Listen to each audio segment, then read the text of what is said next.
Nintendo was on the verge of closure, but a janitor came to their rescue. More than 130 years ago, there was a small and old-looking shop called Nintendo in Kyoto. The founder, Fusajiro Yamauchi, had a unique idea. Instead of selling traditional Japanese products like sake, silk, and tea, he decided to sell playing cards, which had just become legal. People were skeptical, but Fusajiro believed it could be profitable. His great-grandson later followed his footsteps and entered the video game industry during a difficult time when the North American market crashed. Despite facing criticism and missed opportunities, they persevered. In the 16th century, Western-style playing cards were introduced to Japan and became popular, especially for gambling. However, when Japan closed its borders to the outside world, these cards were banned. Some people stopped making them, but others found ways to create new cards with hidden designs. One of these decks was called Hanafuda, which had 4 seasons and 12 months instead of the traditional suits and numbers. Although the government eventually banned Hanafuda too, it remained popular in secret.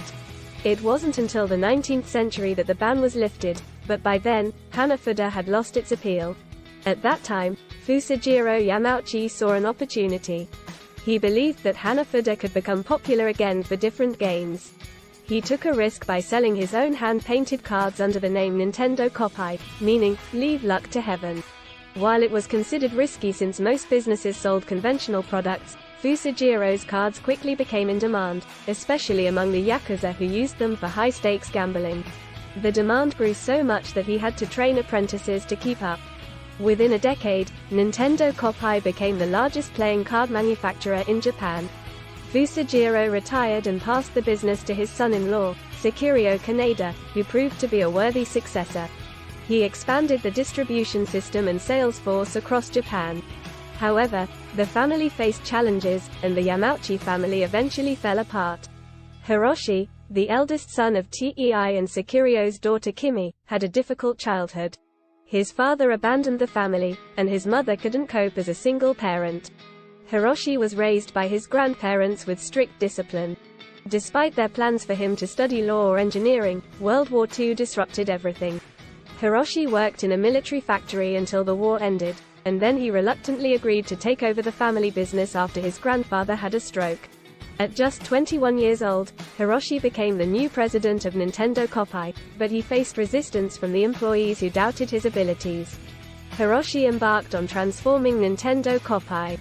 He introduced plastic-coated cards to compete with modern imports from the United States, becoming the first in Japan to do so.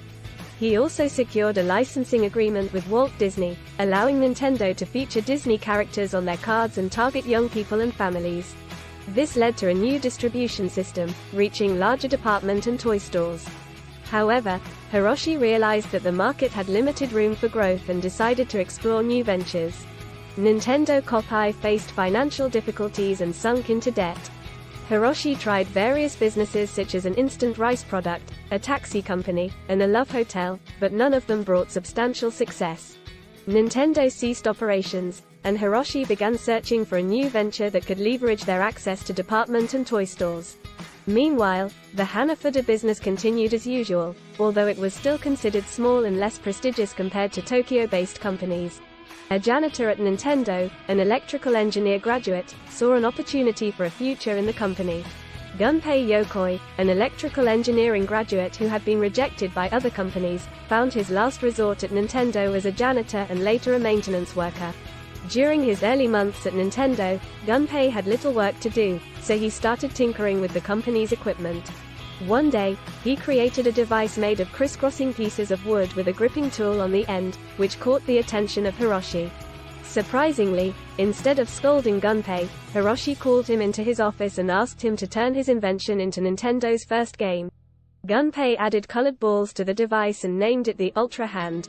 The game became a commercial success, with over 1 million units sold by Nintendo.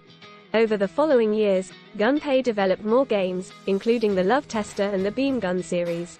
The beam guns were particularly successful and led to the launch of the world's first laser clay range. However, their success was short-lived due to the world's first oil shortage, which resulted in cancelled orders from abroad and unpaid bills, pushing Nintendo to the brink of collapse. This concludes part 1 of Nintendo's story. In the next part, the company takes a significant risk to enter a new industry, video games.